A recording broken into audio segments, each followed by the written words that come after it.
écoutez, c'est creepy.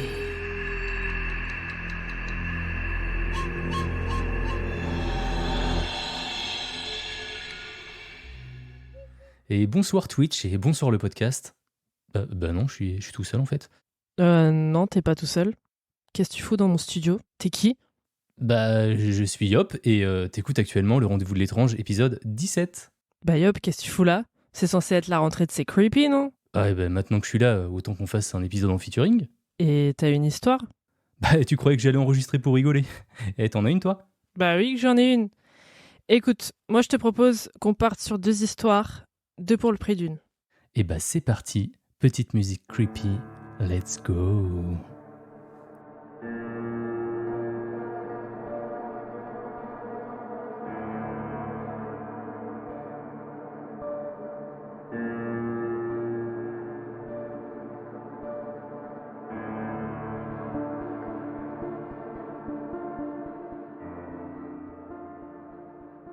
Bon, Vanille, moi pour mon sujet, je vais te présenter une histoire qui parle d'un groupe de randonneurs dont les membres sont morts en montagne et dont les circonstances de la mort sont mystérieuses, voire même très louches. Comme par hasard. Comme par hasard. Là, tu vas me dire. La Mais montagne. oui, là, tu vas me dire, c'est l'histoire du col de Dyatlov. Tu connais très bien, hein, t'en as fait Ah oui. 2 épisodes sur le sujet, il me semble. Hein. Ouais. Oui. Sauf que non. Sur Patreon. Exactement, donc abonnez-vous. Là, on est sur une histoire beaucoup plus contemporaine. Elle s'est déroulée en 1993. Dyatlov, c'était en 1959. Ok. Et ça s'est passé en Sibérie orientale, en Russie donc. Elle est moins connue que que l'histoire du col de Dyatlov.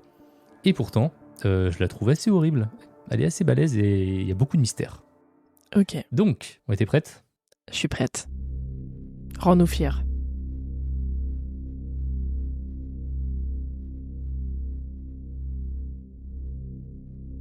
L'histoire se passe début août de l'année 1993. On est 1 an et demi après la dislocation de l'URSS, pour information. Un groupe de jeunes randonneurs originaires de Petropavl, une ville du Kazakhstan, a prévu de faire un trek dans la chaîne montagneuse de Kamardavan sur les rives sud du lac Baïkal. L'organisatrice de ce trek n'est autre que leur professeur, Lyudmila Korovina. C'est une experte en survie et instructrice de randonnée âgée de 41 ans. Elle était très respectée parmi ses collègues et ses étudiants. Elle était considérée comme une maîtresse dans l'art de la survie. Bien qu'elle soit réputée pour être assez dure avec ses élèves et de les pousser dans leurs limites, elle était largement reconnue comme une excellente enseignante qui enseignait des compétences essentielles en randonnée. Elle avait donc choisi 6 de ses meilleurs élèves pour l'accompagner. Elle était familière de la région, qui était d'ailleurs un lieu touristique populaire, et c'était vraiment considéré comme une destination de randonnée assez sûre. Lyudmila, elle s'était soigneusement préparée pour le voyage. Il me semble qu'elle a dû se préparer pendant 6 mois, tu vois, avec ses élèves. Ok. Et maintenant, je vais te parler du groupe de randonneurs. Donc, il va y avoir du name dropping de fou, avec de l'accent russe. Le premier des 6, c'est le plus proche en fait de Lyudmila. Il s'appelle Alexander Krysin. Tout le monde l'appelle Sacha. Il était âgé de 23 ans. Lyudmila, elle connaissait Sacha depuis presque toute sa vie et elle le considérait presque comme un fils. Les 5 autres étudiants étaient Tatiana Filipenko, âgée de 24 ans, Denis Shvaksvin, âgé de 19 ans, Valentina Utoshenko, qui était surnommée Valia, âgée de 17 ans, Victoria Zalezova, âgée de 16 ans, et Timur Bapanov, âgé de 15 ans. 15 ans? Mais ça va ou quoi? Je me rappelle plus pour Dyatlov, mais Dyatlov, ils étaient bien plus vieux, on est d'accord. Hein. Ah non, mais je savais même pas qu'on pouvait partir en trek là à 15 ans. Bon, après, les Russes, je sais qu'ils font d'autres trucs dans la vie, mais. Et c'était censé être une randonnée pas trop technique, quoi. Ah. Mais ça devait quand même durer plusieurs jours. Ok. Donc il y avait 3 randonneurs et 3 randonneuses, hein, donc avec Lyudmila. Et donc c'était beaucoup d'adolescents. Hein. Mais a priori, ce que moi j'ai lu, hein, c'est qu'ils étaient tous habitués à marcher en montagne Et ils étaient assez bien entraînés avec Ludmilla. C'était un trek de catégorie 4, donc pas trop difficile, mais quand même un petit peu. Et comme je te l'ai dit, ouais, ça faisait 6 mois qu'ils le préparaient. Ok. En plus de ça, c'était l'été, et donc la zone n'était pas réputée pour être dangereuse. Il y avait des touristes, et selon les prévisions météo, le temps allait être ensoleillé et clair. Donc en gros, tout va bien, quoi. Ouais. L'itinéraire et le planning étaient précis. Ils avaient environ 80 km à faire, et en chemin, ils devaient croiser un autre groupe de randonneurs mené par Natalia, donc c'est la fille de Lyudmila. Le rendez-vous était prévu le 5 août, soit 3 jours après le départ. Avant même de commencer, l'ambiance était bonne, et les 6 élèves étaient assez enthousiastes à l'idée de prouver leurs compétences en randonnée lors de ce voyage, surtout après toute cette préparation.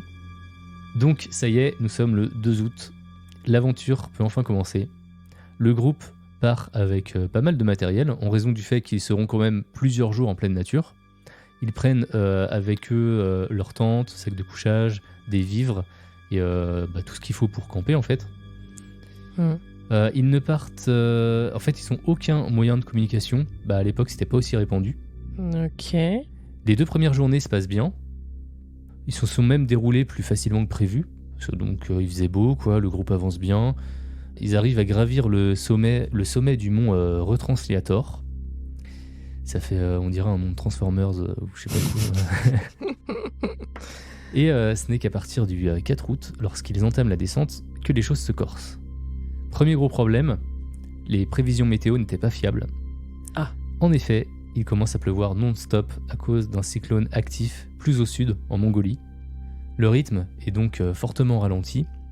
Donc déjà parce qu'il y a des glissements de terrain, et donc qu'il faut faire attention, mais aussi que toutes leurs affaires elles sont mouillées, et donc ça ajoute un poids important qu'ils doivent maintenant soulever.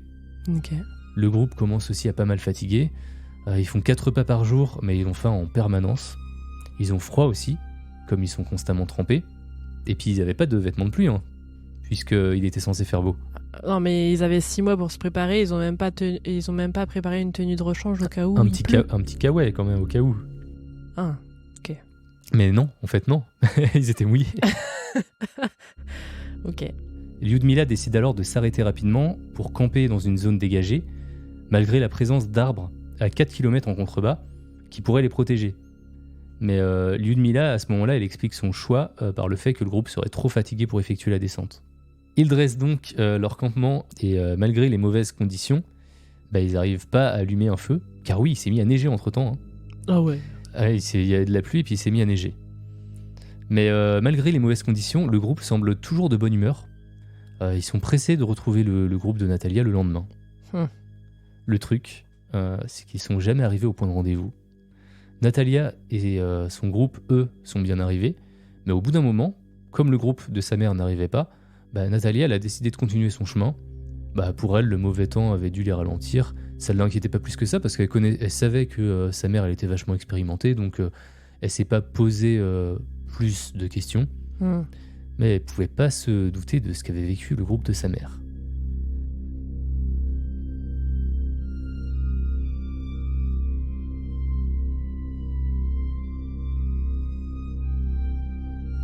Nous sommes donc le 5 août 1993. Lyudmila et son groupe se réveillent et ils découvrent qu'il a beaucoup neigé durant la nuit. À cause du froid, ils n'ont pas bien réussi à dormir et ils sont tous fatigués. Ils prennent quand même leur petit-déj, ils rangent leur équipement et ils repartent sur le coup de 11h pour continuer leur descente.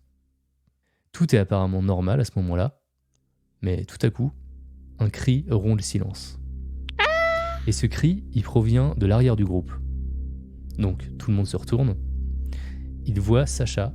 Donc Sacha, c'est le randonneur le plus âgé, 23 ans, qui est en train de hurler. Du sang coule le long de ses yeux, de ses oreilles. Il bave abondamment, tu vois, ça fait un peu effet mousse. Puis, après quelques pas, il tombe au sol, se met à convulser avant de s'immobiliser. Donc Lyudmila, tu vois, je t'avais dit, elle considérait Sacha comme son fils. Donc elle court vers lui, elle le prend dans ses bras, elle ordonne aux autres de continuer la descente et de chercher des secours. Le groupe il se remet donc en marche, assez terrorisé par ce qui vient de se passer, et une nouvelle fois, ils entendent un cri derrière eux. Donc ils se retournent, et cette fois, ils voient Lyudmila qui présente exactement les mêmes symptômes. Elle crie, elle saigne des yeux, du nez, elle bave, elle se met à convulser, elle a des contractions incontrôlées, et elle s'écroule par terre. Bam, arrêt de morte. Ils accourent, du coup Tatiana elle se décide de se rapprocher pour leur porter secours, et là, elle tombe par terre en se tenant la gorge, comme si elle pouvait pas respirer. Du coup, elle tombe à terre, mais elle continue à ramper. Elle se dirige vers un rocher à proximité pour se frapper la tête contre lui, à plusieurs reprises, jusqu'à ce qu'elle perde connaissance. Et elle meurt, elle aussi, sur le coup. Donc Valentina elle reprend ses esprits, et elle dit aux autres qu'il faut partir tout de suite. Mais ils l'écoutent pas, parce que ils sont en état de choc. Il y a Denis qui va se cacher derrière un rocher, mais c'est pas fini. Là, c'est au tour de Victoria et Timur de présenter les mêmes symptômes. Ils commencent à s'agiter, à se tenir la gorge, ils s'arrachent leurs vêtements, ils vomissent du sang, et ils tomberaient de mort. En juste quelques minutes, il ne restait plus que 2 randonneurs encore en vie. Denis et Valentina, encore sous le choc de ce qui venait de se passer. Ils décident alors de continuer la descente, tous les deux en silence, mais au bout de quelques minutes seulement, c'est au tour de Denis de tomber par terre, avec les convulsions et tout ce qui va avec.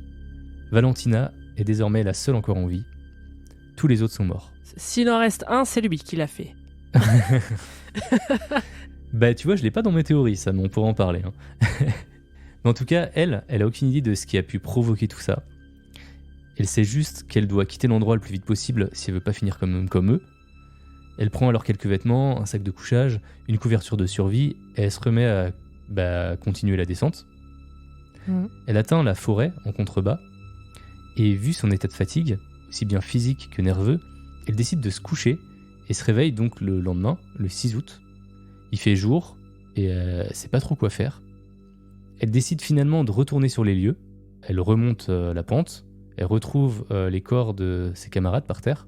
Elle leur ferme les yeux par respect, elle fouille ses affaires pour récupérer tout ce qui pourrait être utile.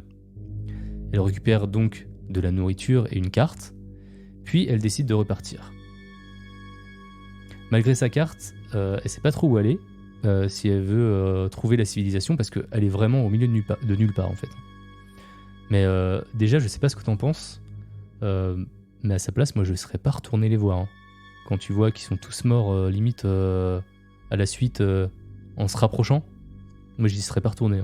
Non, c'est creepy, moi j'y vais même pas, je veux pas voir des morts. Ouais, j'avoue. Mais en tout cas, elle est retournée, elle a pris quelques affaires. Donc elle a recommencé sa marche. Elle commence alors à longer une rivière pendant une journée. Le lendemain, elle tombe sur des lignes électriques. Elle se dit qu'elle doit mener à des habitations. Le problème, c'est qu'elle tombe que sur des maisons abandonnées. Elle rebrousse alors son chemin pour continuer à longer la rivière.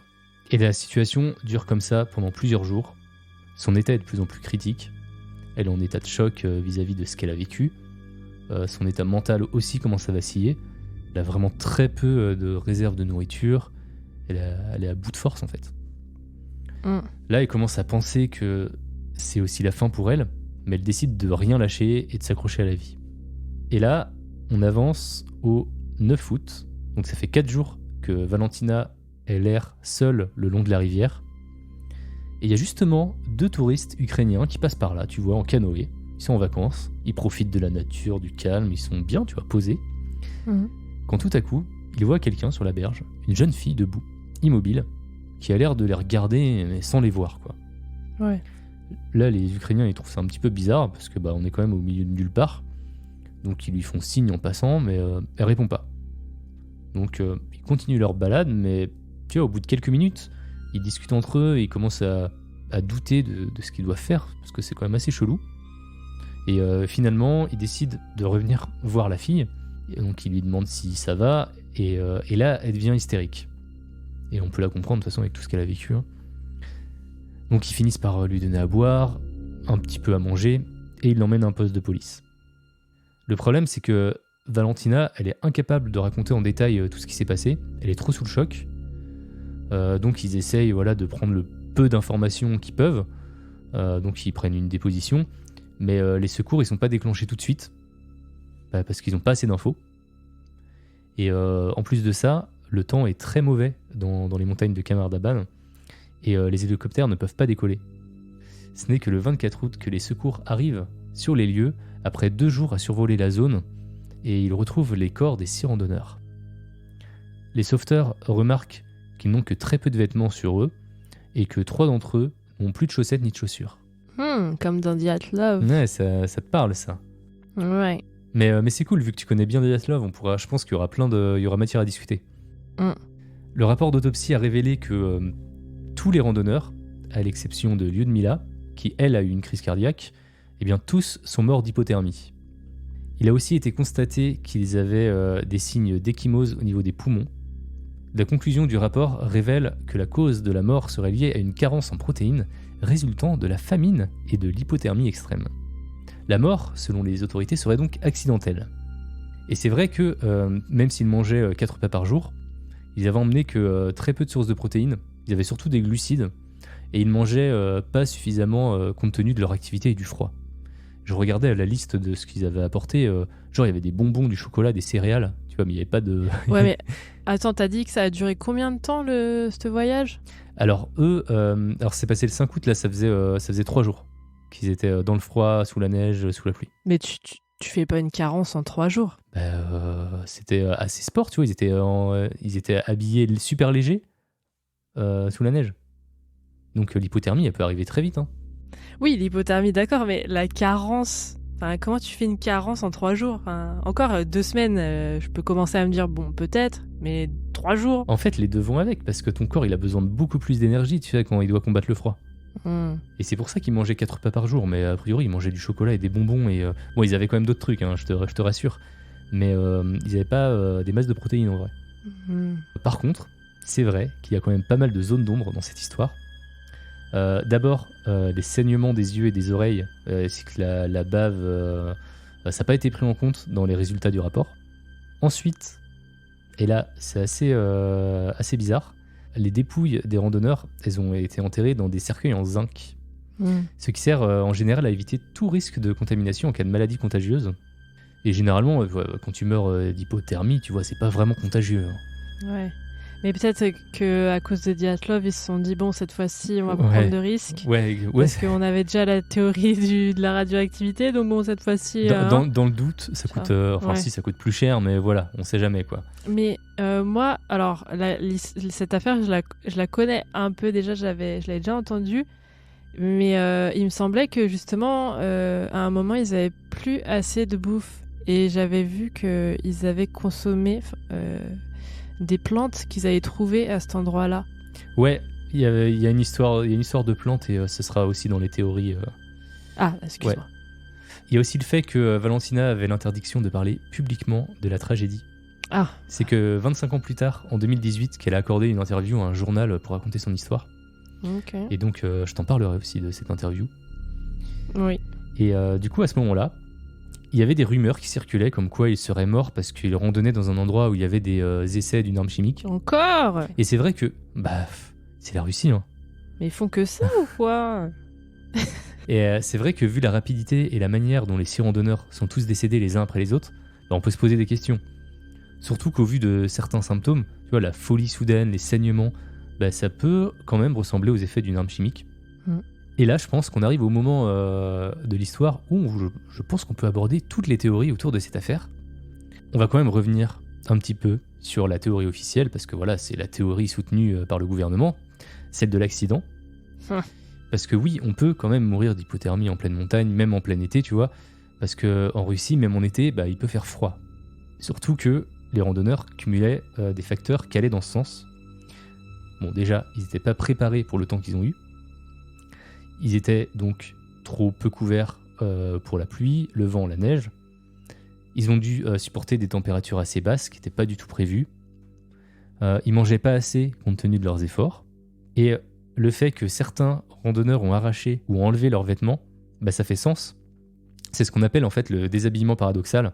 En gros, passé un certain stade de froid, tu commences à ressentir des sensations de chaleur, voire même de brûlure, et tu veux retirer tes vêtements en fait. Mais c'est dingue, ça leur est arrivé tous au même moment, genre. Bah c'est ça. Bah, c'est un peu comme Dyatlov. Hein. Ouais, c'est arrivé au même moment. Ouais, ça ressemble beaucoup à Dyatlov. Non, mais c'est possible, tout ça et tout. Mais moi, ça me semble bizarre. J'ai plutôt l'impression... C'est un peu... Les symptômes, ils arrivent tous au même moment. Et j'ai l'impression que c'est un peu comme quand, je sais pas, on a tous mangé ensemble au même moment. Et bien après, la digestion, elle se fait au même rythme, tu vois, pour tout le monde. Et du coup, là, c'est bizarre. C'est les conditions extérieures qui ont fait qu'au même moment, ils arrivent à... Après, c'est possible, hein. Mais c'est juste que... Bon, il y avait des âges différents, il y avait 15 ans, 23 ans, 41. T'imaginerais que peut-être il y en a qui sont un petit peu plus robustes que d'autres.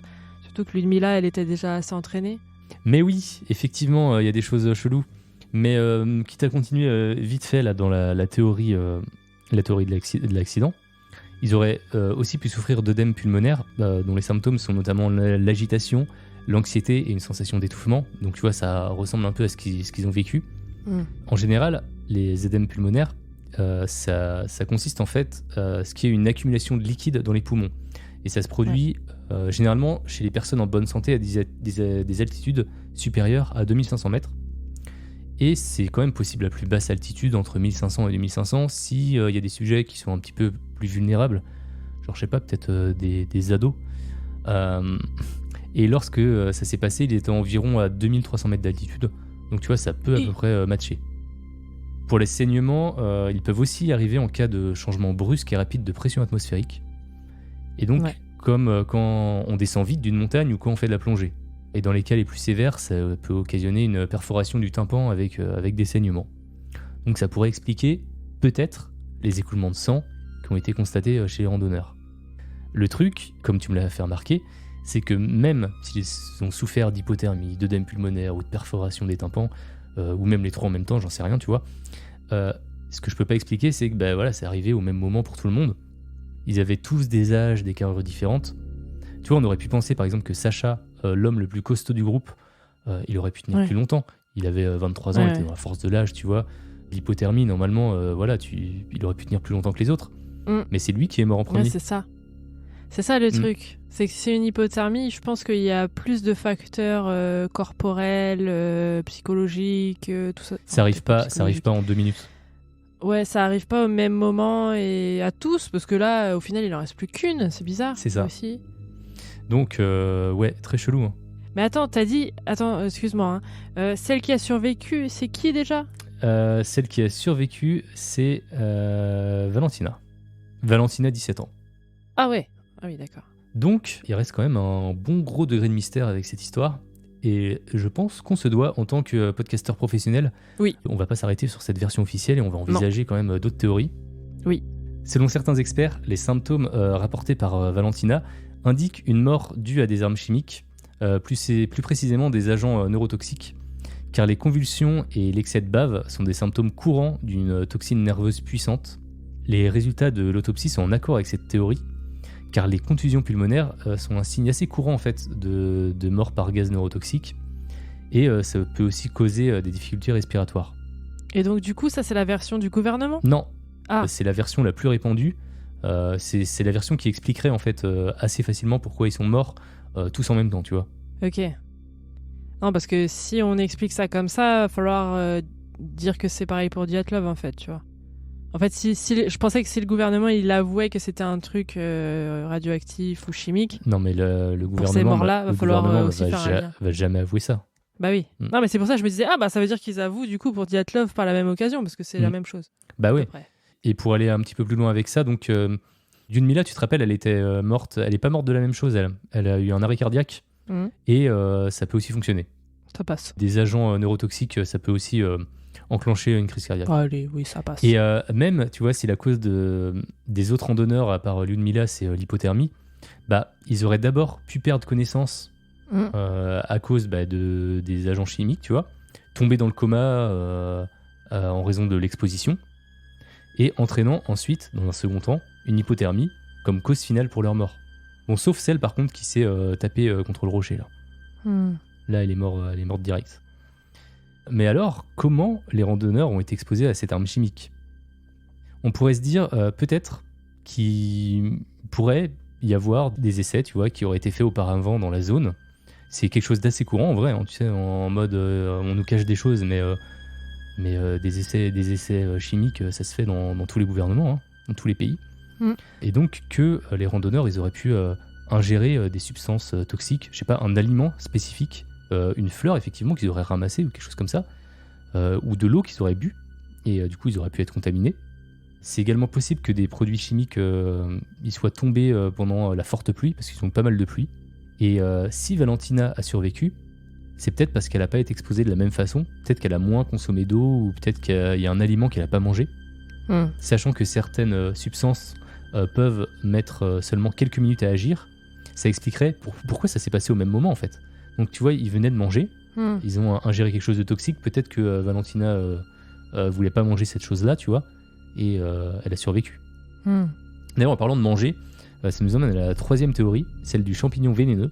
Ouais. Il faut savoir que Lyudmila, c'était une cueilleuse expérimentée qui enseignait son art à ses étudiants. Par contre, il est possible qu'un des randonneurs ait par exemple cueilli par erreur un champignon toxique pour les petits-déj, conduisant à un empoisonnement qui s'est manifesté une fois qu'ils ont commencé à marcher. Et peut-être que pareil, Valentina, elle n'en aurait pas mangé. Mais le truc, c'est que si les randonneurs ont succombé à cause d'un champignon ou d'un composé chimique, on ne sait pas si des analyses biologiques ont été menées lors des autopsies. Et si c'est le cas, on n'a pas accès aux résultats. Mais tu vois, vu les cercueils en zinc, tu vois, moi j'ai quand même ma petite idée du résultat. Hein.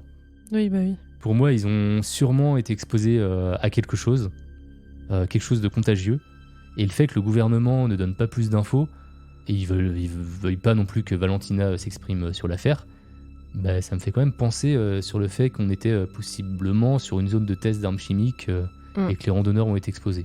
Je pense qu'ils ont dû consommer un truc sur le lieu, je sais pas, une fleur ou un champignon comme tu dis. Parce qu'en fait, quand t'as dit ils se prenaient à la gorge, ils s'étouffaient et aussi les poumons, enfin, y a une réaction, un œdème ou je sais pas quoi. Quand on a une réaction allergique ou que tu manges un truc qui est empoisonné, c'est un petit peu les premiers réflexes que t'as. Après, je dis pas que ça peut pas être des symptômes que t'as pour d'autres trucs, tu vois, mais ça se pourrait que ça a été déclenché quand ils ont avalé ça, tu vois. Ouais. Je pense. Et ça devait être bien concentré vu que c'était dans une zone où il y avait eu des tests et la fleur, elle pousse là, elle est... Enfin après, bon, est-ce qu'une fleur, ça survit à ça aussi? C'est bizarre. Bah ça s'adapte aussi. Il y a aussi une autre théorie, et je crois d'ailleurs qu'elle elle a aussi été avancée pour Dyatlov. C'est la théorie de sons, même d'infrasons qui auraient pu être générés par des vents violents sur la montagne. Des sons de basse fréquence qui sont inaudibles, mais qui seraient néfastes pour la santé, et ça pourrait donner des maux de tête, des nausées, des troubles du sommeil. Cependant, est-ce que tu peux avoir des niveaux assez élevés qui pourraient rendre les gens comme ça, tu vois? Je suis pas sûr. Ouais, je sais pas. J'ai une dernière théorie un petit peu plus farfelue. Je vais te parler d'une légende locale. Selon les sages et les chamans du coin, les montagnes sacrées de Kamardaban seraient habitées par des esprits mystiques. Et le problème, c'est que le groupe des randonneurs aurait cueilli trop de plantes sans leur demander leur permission. Cela aurait donc provoqué la colère des esprits qui auraient tué tout le groupe, sauf une personne qui servirait de messager pour dire de laisser les plantes tranquilles. Donc voilà pour toutes les théories qu'on peut trouver, mais comme on est en 2023, j'ai aussi demandé à ChatGPT ce qu'il pensait de cette affaire. Ah! Et surtout, s'il avait des théories farfelues. Des théories? Ouais, je lui ai demandé des théories farfelues. Ah, ça va être creepy. C'est la minute ChatGPT. Bip bip boop boop. Alors première théorie, les randonneurs ont été enlevés par des extraterrestres. Peut-être que les randonneurs ont été enlevés par des extraterrestres qui cherchaient à étudier les humains dans leur environnement naturel. Peut-être qu'ils ont été choisis pour une expérience scientifique intergalactique et ont été renvoyés sur Terre après avoir été examinés sous toutes les coutures. Bah oui, bien sûr. Deuxième théorie, les randonneurs ont été attaqués par des animaux mutants. Et si les randonneurs ont été attaqués par des animaux mutants qui ont été créés par une expérience scientifique secrète dans la région de Kamardaban, peut-être que ces animaux ont développé des capacités surhumaines et ont attaqué les randonneurs pour les empêcher de révéler leur existence. Troisième théorie par ChatGPT, les randonneurs ont rencontré une porte interdimensionnelle.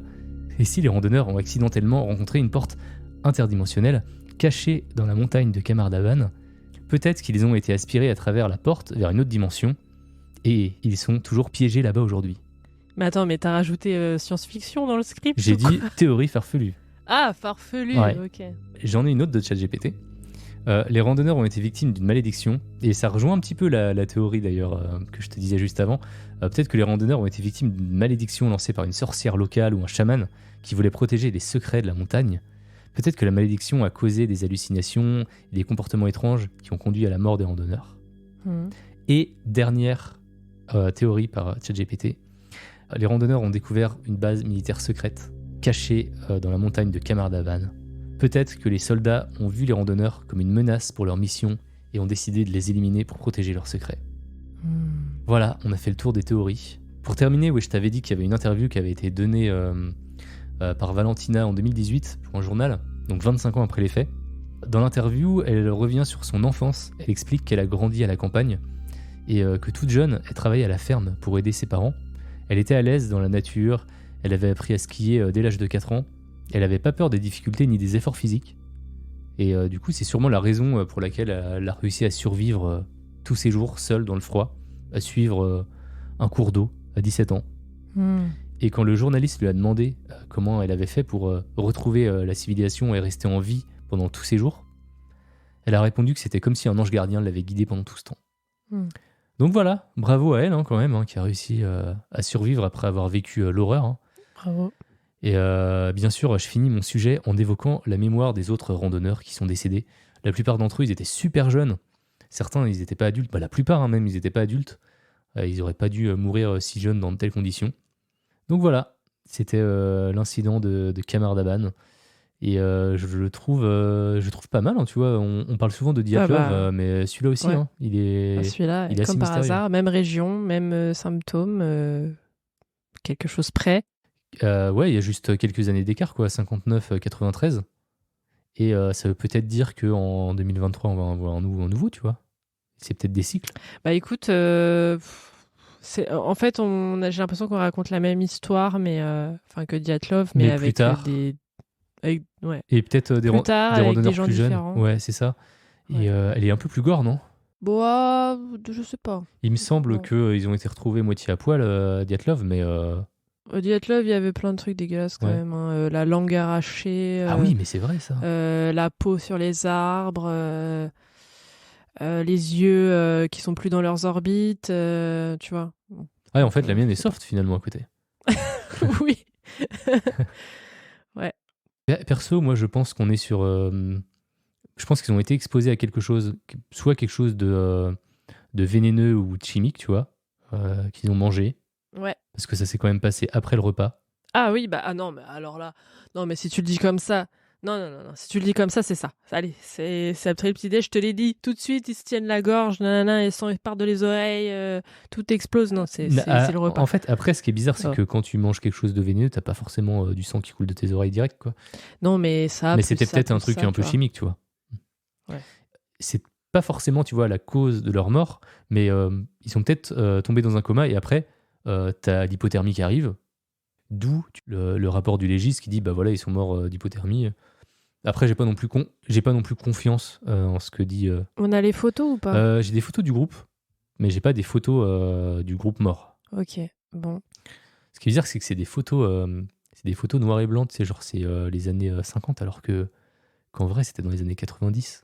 C'était pas si vieux, il y avait quand même des appareils photo couleur. Russie. Ah oui, en Russie. Il n'y avait pas la couleur en Russie. C'est vrai, ils avaient pas de téléphone, ils n'avaient pas de moyens de communication. Parce que même nous, tu vois, dans les années 90, on avait des téléphones satellites. Ils sont jeunes. Ils sont super jeunes. Ah ouais, mais ils ont dû bouffer un truc, bien sûr. Donc voilà, je crois que c'est tout pour l'incident de Kamardaban. Merci beaucoup pour cette histoire bien creepy. Et bien de rien.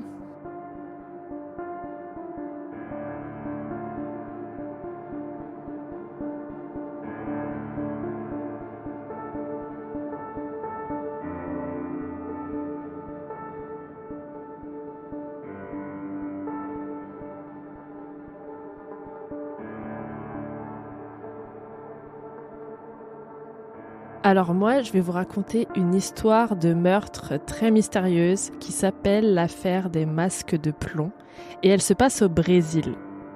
Donc déjà, je suis contente parce que j'ai jamais parlé d'affaires au Brésil et aussi parce que au final, vu que t'es là, Yop, c'est une affaire qui va coller spécialement à ce que t'aimes.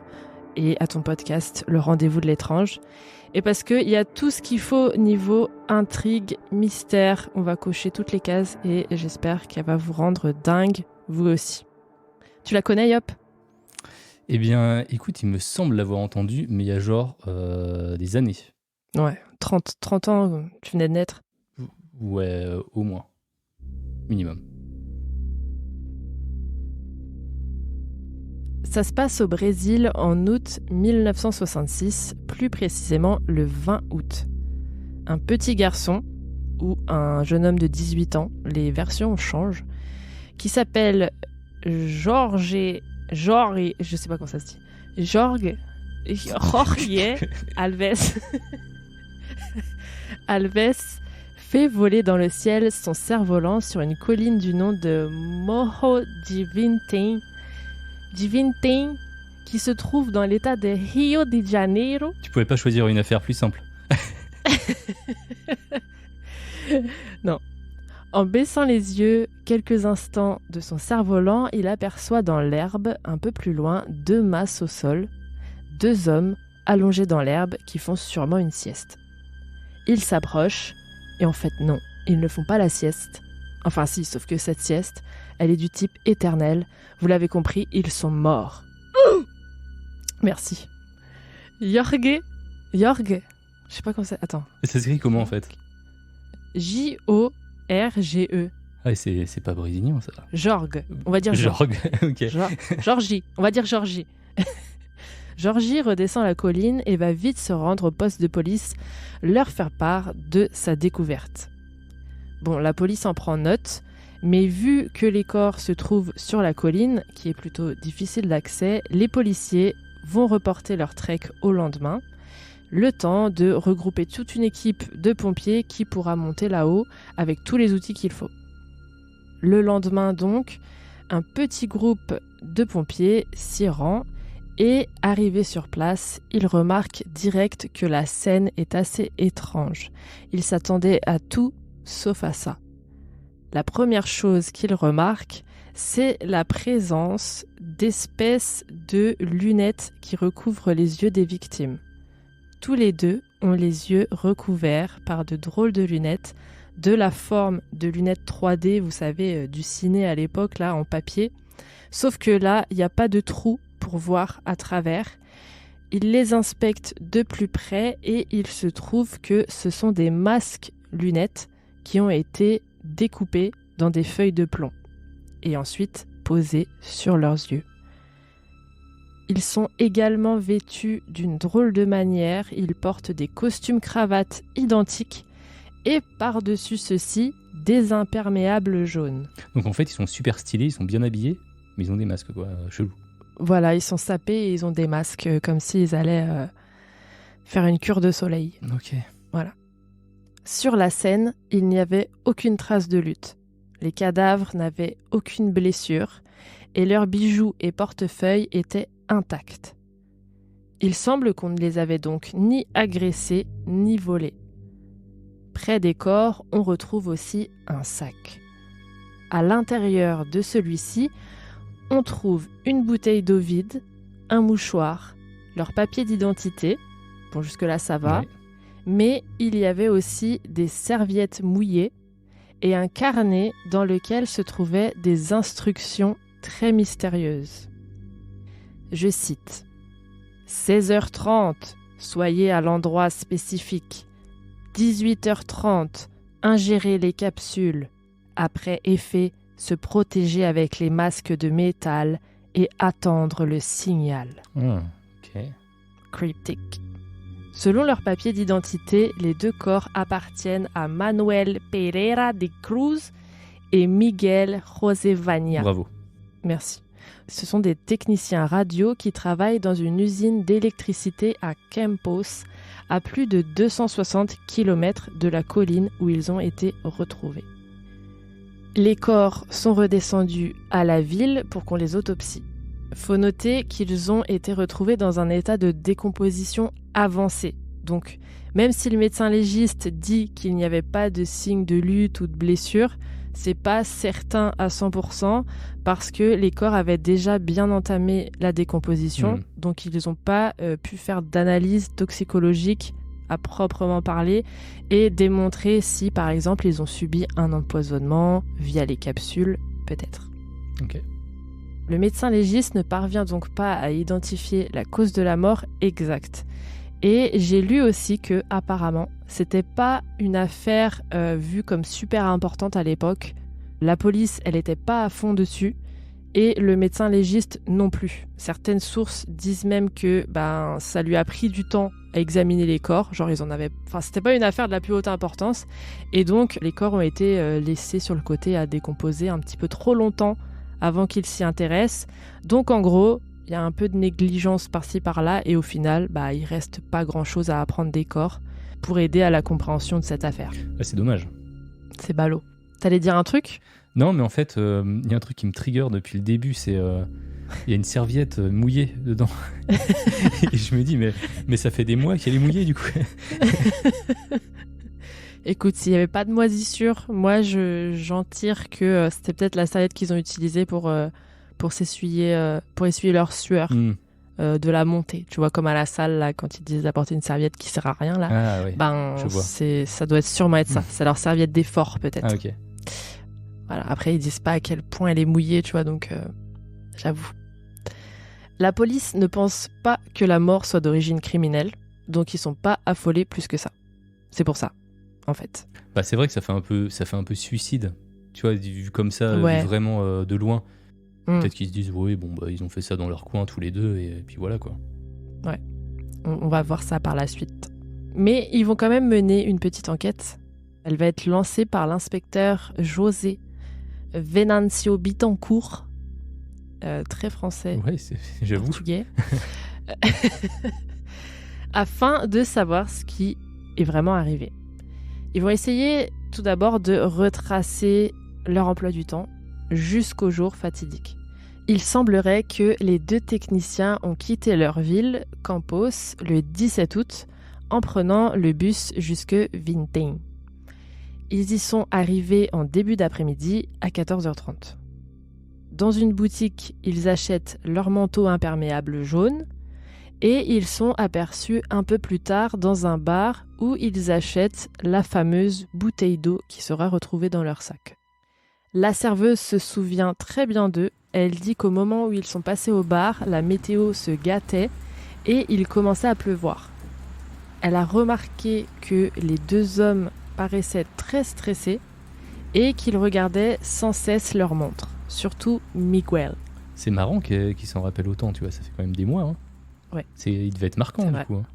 Après, est-ce que c'est en mode sous le coup de la police qui vient, t'es en mode ouais, je m'en souviens, ils avaient l'air trop stressés. Enfin, t'as envie de dire un truc, tu vois, parce que tu sais que ça va être viral, comme on dit. Ah, peut-être.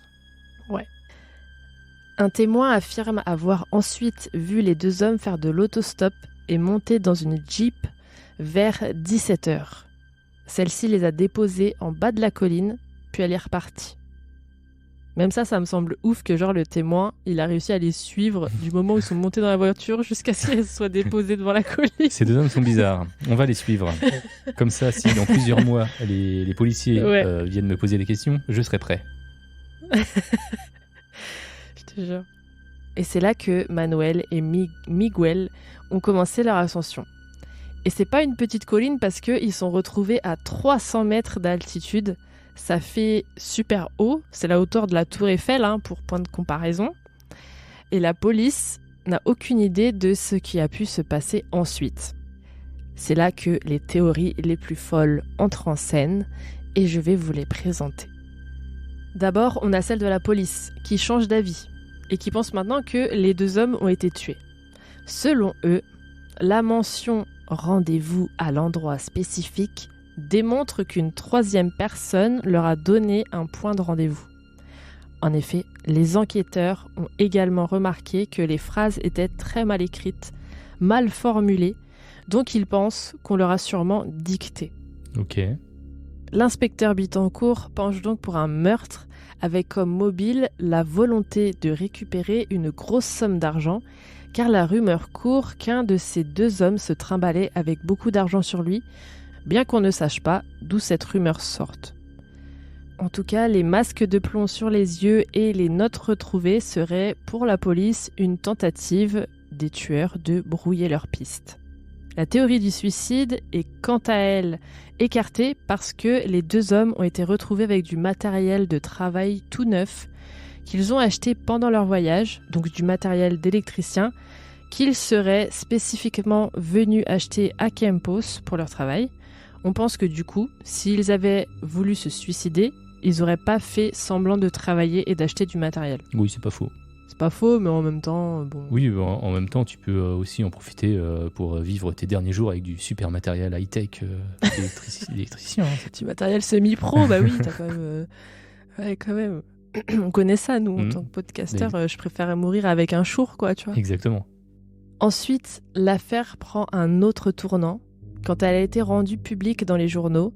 Et c'est là que les gens ont commencé à s'intéresser à celle-ci et à fabuler des théories les plus farfelues. Bah, tu m'étonnes en même temps. Non, mais une enquête comme ça donne trop envie de théoriser. Hein. Et du coup, est-ce que tu arrives à imaginer ce que je vais te dire ? Si tu la connais peut-être un petit peu, mais... Déjà, là, j'étais en train de regarder sur Internet juste pour voir à quoi... Ah, mais tu triches. Non, j'ai rien lu. J'ai juste regardé à quoi ressemblaient les lunettes. Ah. Ça fait vraiment lunettes de soleil, mais en plomb, quoi. Donc, ouais, c'est en ça. gros, des lunettes qui servent à rien. Donc, en gros, ils ont pris un cachet et ils ont porté ces lunettes. Ouais, c'est ça.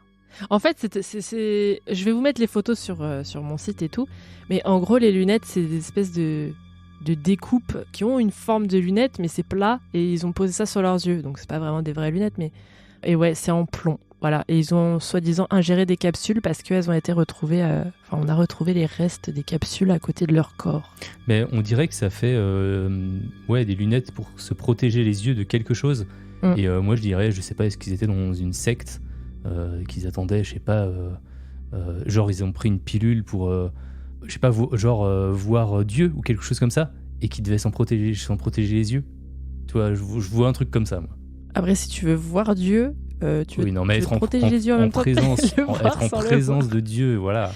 Ah oui. Tu veux ressentir. Exactement. Voilà, ok. Moi, ce serait ça ma théorie, tu vois. Eh ben, on note et on avance. Je vais te dire. Donc, la théorie la plus farfelue, c'est celle qui accuse les aliens. Ah, j'avais pas pensé, c'est vrai. Ah. Il y a la CIA et les aliens aussi. Oui, oui, c'est ça. Un ami des deux victimes, Elcio Gomez, rentre en scène et va témoigner que ceux-ci, donc les victimes, avaient rejoint un groupe de spiritualistes scientifiques et que celui-ci menait des expériences afin de rentrer en contact avec les esprits des extraterrestres par le biais de substances et de drogues psychédéliques. Donc en gros, c'est ma théorie, sauf que tu remplaces Dieu par les extraterrestres. Quoi. Les esprits des extraterrestres, attention, c'est oui, effectivement. C'est pas les petits bonhommes verts eux-mêmes, enfin je sais pas ce que c'est leur délire, mais bref.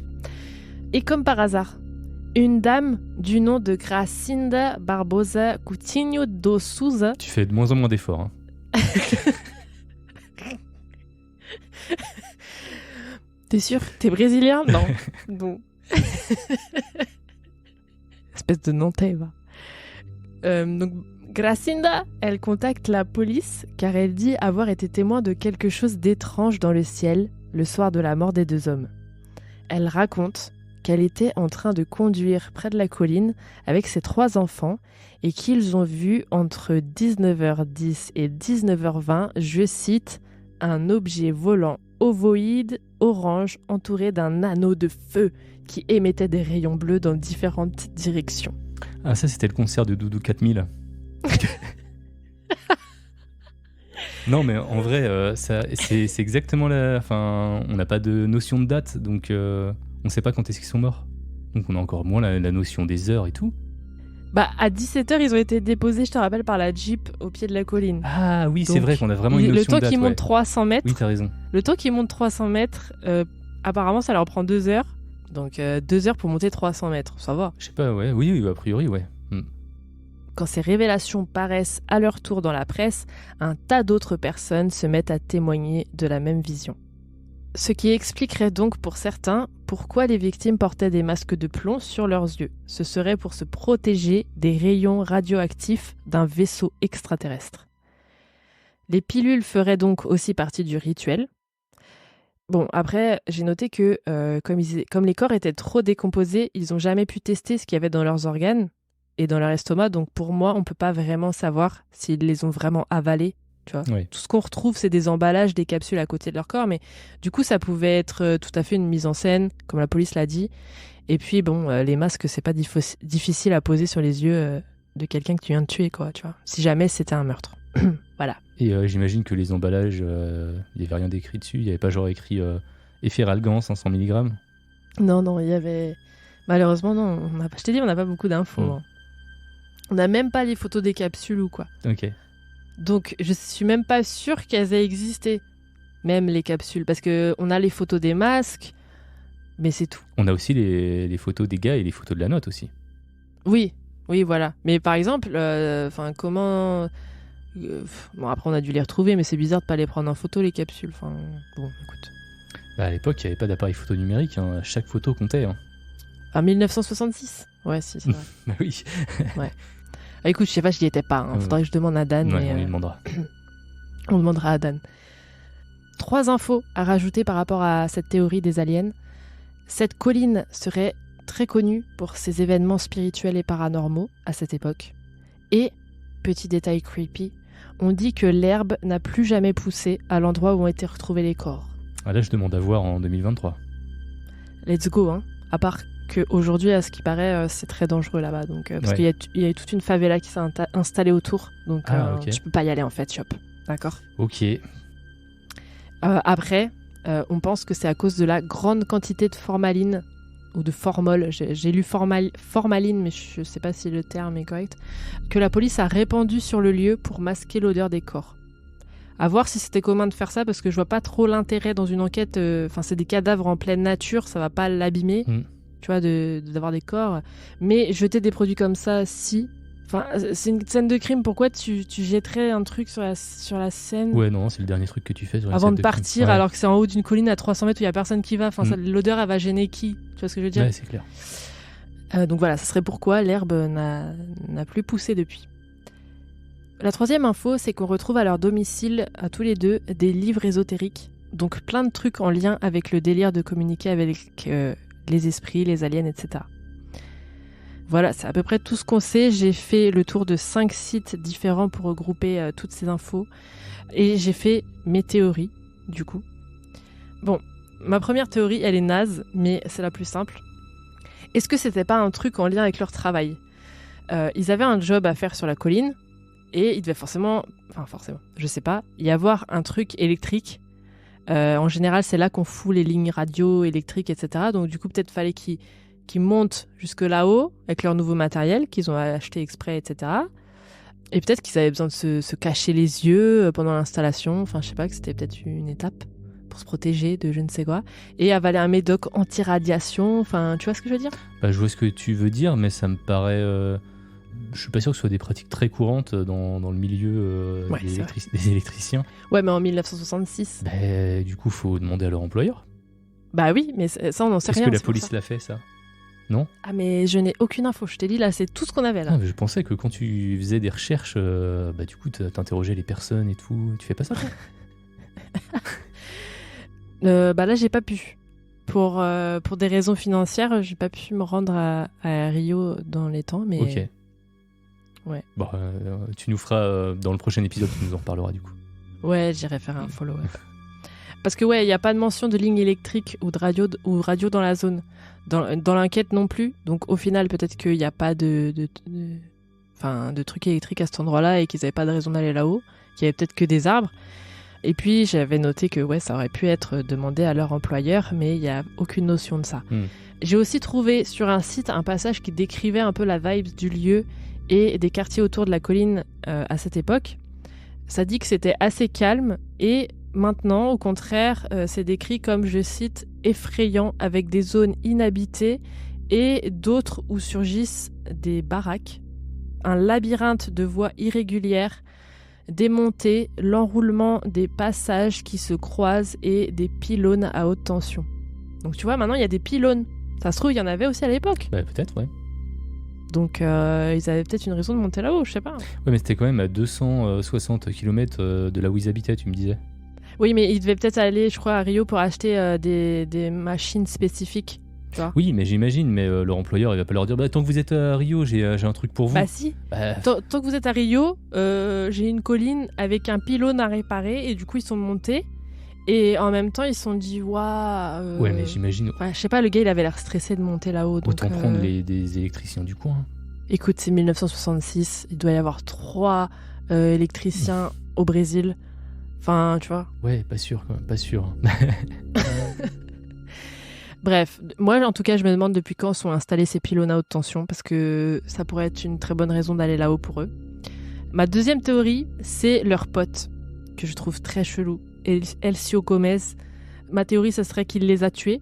Et comme par hasard, il dit à la police que ses 2 potes faisaient partie d'un groupe ésotérique et que ceci explique que cela, comme par hasard. Le mec, il arrive et il explique tout par l'ésotérique. Et puis, on pose plus de questions. Tu vois, ça se peut qu'il les a tués. Mais il les a tués comment ? Vu qu'il n'y avait pas trop de traces, tu vois. Genre, il les aurait forcés peut-être à prendre la pilule ?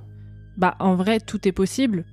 Il aurait pu les tuer n'importe comment. On sait pas, vu qu'on n'a pas les... On n'a rien à l'autopsie à cause de la décomposition des corps. Aussi, on sait pas si c'est un vrai ami. Tu vois, il dit ouais, je suis un ami, je les connais, nana. On sait pas si c'est un ami, on sait pas si c'est un collègue, on sait pas si c'est une connaissance. Tu vois. Ouais. Donc, parce qu'à la base, les 2 victimes, c'est des collègues. Donc, pour avoir un ami en commun qui travaille pas avec eux, enfin, c'est spécifique quand même, non ? Genre, ah ouais, je les connais tous les 2, mais c'est pas mes collègues. Enfin, je sais pas. Peut-être que c'était un ancien collègue, tu vois, donc peut-être qu'il y avait du bif entre eux. Ouais. C'était médiatisé à l'époque ? Oui, bah, dès qu'ils ont commencé à sortir ça en public, oui. Ouais. Après, à la scène internationale, je ne sais pas. Ok. Mais elle est assez famous maintenant, donc j'imagine que voilà. J'ai demandé à ma copine brésilienne si elle la connaissait, elle m'a pas répondu. Donc voilà. Ok. C'est bien la peine d'avoir une copine brésilienne. Ouais.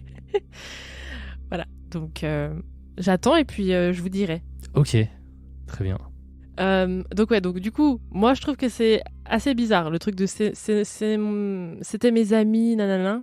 Ouais, j'y crois pas trop. Donc peut-être que c'était leurs collègues, imagine, et qu'il leur a fait un coup parce qu'ils savaient qu'ils allaient avoir beaucoup d'argent pour les machines, par exemple, tu vois. Ouais, on doit aller acheter les machines, elles coûtent cher et tout. On a je sais pas combien de reais dans la poche, nanana. Et du coup, bah, il leur a donné rendez-vous tout en haut, en bas du pylône. Ouais. Et peut-être que Miguel, il a senti que c'était leur ancien collègue, qu'ils aimaient pas trop. Donc bon, peut-être qu'il a été muté là-bas à 260 km, tu vois, et que c'était lui qui était censé s'occuper du pylône. Bref, tu vois, j'invente des histoires. Ouais, tu vas super loin. Et je suis... Enfin, ouais, ça me paraît bizarre un petit peu. Moi, j'ai pas l'impression que c'est lié au travail parce que ça aurait... Enfin, tu vois, l'enquête... l'auraient facilement trouvé, tu vois. Ils auraient vu avec leur employeur et tout. Et là, ils auraient pu dire oui, effectivement, ils étaient en haut de cette colline parce que leur employeur leur a demandé. Mais déjà, je vois pas pourquoi ils porteraient ces masques, quoi, ces sortes de lunettes cheloues. Bah après, le gars, vu qu'il savait, leur ami, là, il savait qu'ils avaient un délire spiritualiste, je sais pas quoi, là.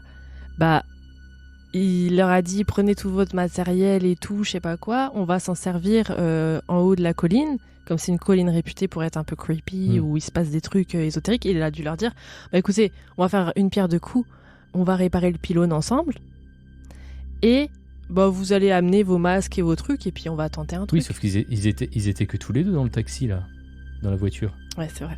Bah, peut-être qu'ils l'attendaient en haut du pylône. Moi, je pense qu'ils ont fait ça tout seuls comme des grands, tu vois. Après, ouais, mais je sais pas, en fait, les notes aussi, tu vois, les notes qui disent, qui donnent des instructions à l'avance. Oui, par contre, il y a sûrement une tierce personne. Ça, je suis d'accord, ouais. Bah oui, ça c'est sûr. Bah, leur secte, hein. Ou alors c'est les instructions de la secte qui leur ont donné, et ils ont écrit ça. Genre comme ils ont dit que c'était des notes un peu cryptiques, mal écrites, peut-être qu'ils ont été à un rendez-vous de secte, et ils ont écrit les notes, genre vite fait, tu vois, oui, avaler 16h30, nanana, et hop, dans leur carnet. Mais c'était dans leur carnet de travail. Parce que dans le carnet, en fait, au début, il y avait des références d'appareils qui leur servait au travail.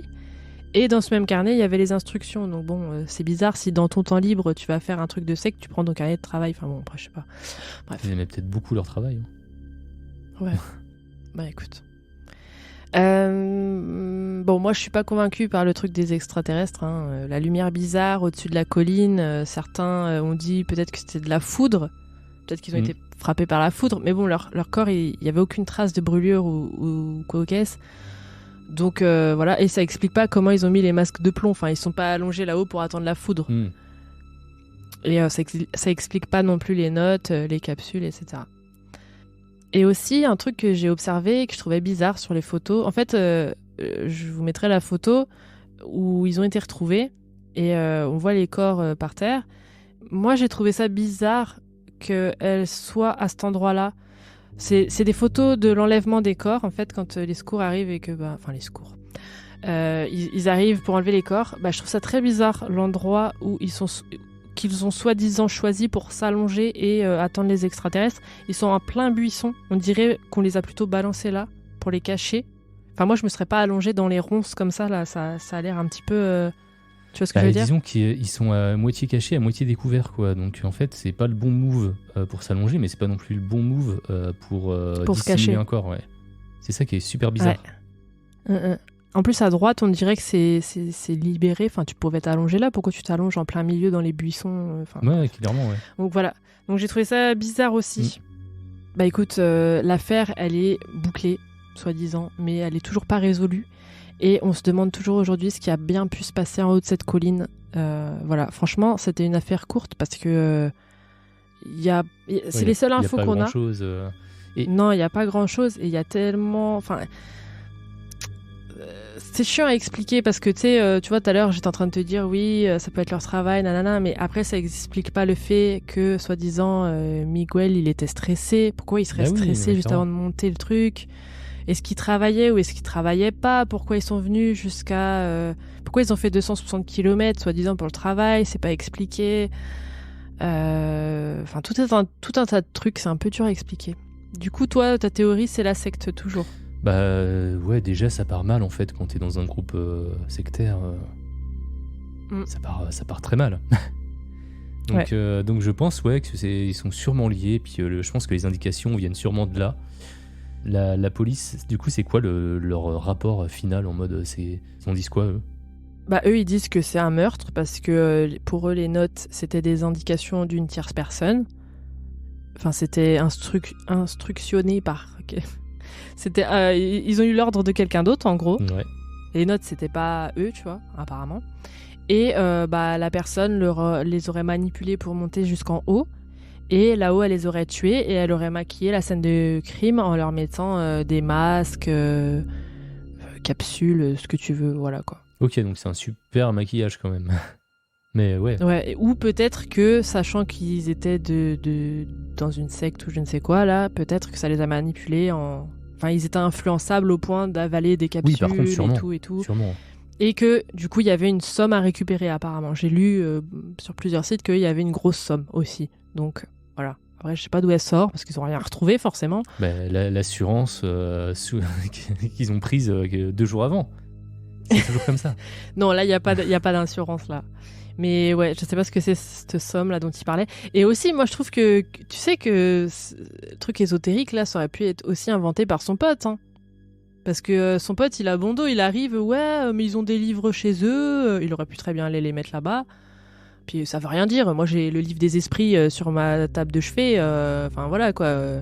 Si vous apprenez que je suis retrouvé dans une forêt avec des masques de plomb là, vous avez vu, enfin, c'est ce que je veux dire, est-ce que vous allez y croire ? Je ne sais pas, franchement je me poserai la question 2-3 fois. Non mais voilà, les livres pour moi ça veut rien dire, hein, c'est bon, oui, on a le droit de s'intéresser à des sujets sans forcément... Voilà.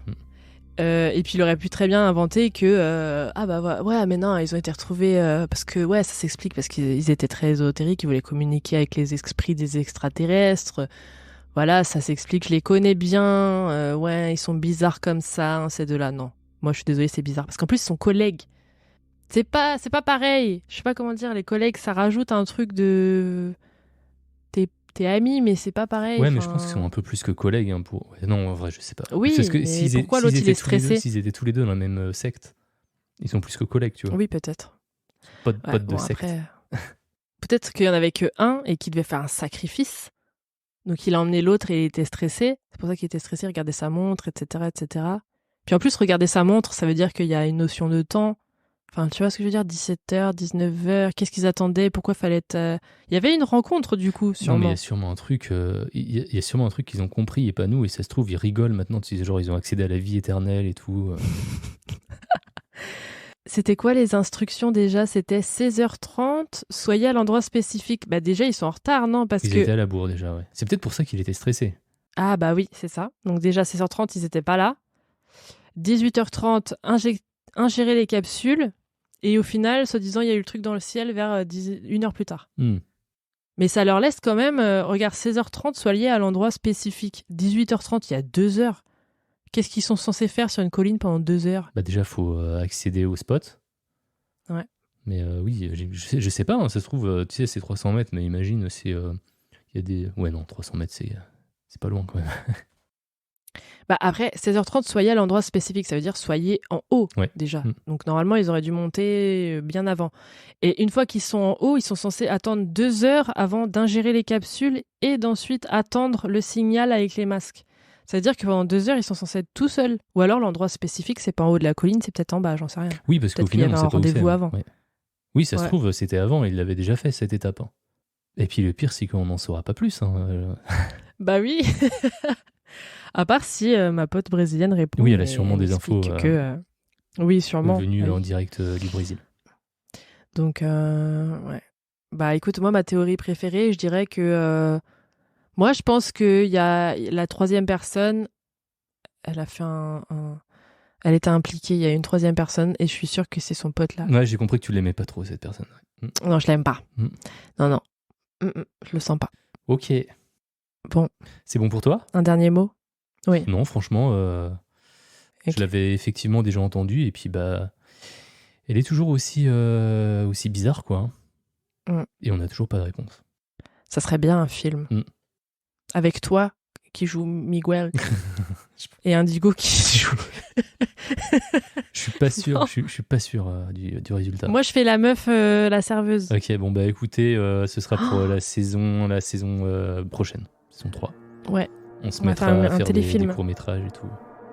Ouais, allez. Ça va être stylé.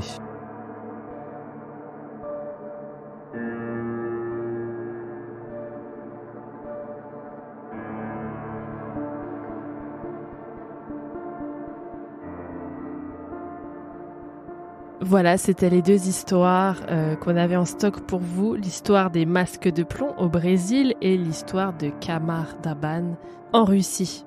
Merci à tous d'avoir écouté l'épisode jusqu'au bout.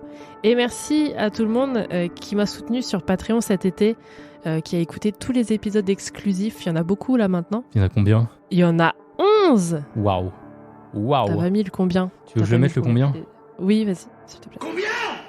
11. Merci à tous et merci à ceux qui ont suivi aussi le reste de l'activité des Antipodes du label. N'est-ce pas, Yop? C'était très actif de ton côté, non? Ben nous, on s'arrête jamais. Du coup, on a continué avant d'aller dormir, on a continué le rendez-vous de l'étrange et peut-être qu'à un moment donné, il va falloir que je fasse une pause, mais non, c'est cool. En fait, on a passé un bon été parce que tu vois, tous les podcasts s'arrêtent, il reste plus que toi. Donc, les gens t'écoutent, donc c'est cool. Bravo pour ce rythme effréné. Bon bah merci d'avoir écouté ce nouvel épisode de C'est Creepy, de la rentrée de C'est Creepy. Ouais, enfin, rendez-vous de l'étrange plutôt, hein. Mais non, c'est toi qui as craché dans mon podcast. Ouais, bref, ça va être un double épisode, je pense, hein, j'ai l'impression. Hein.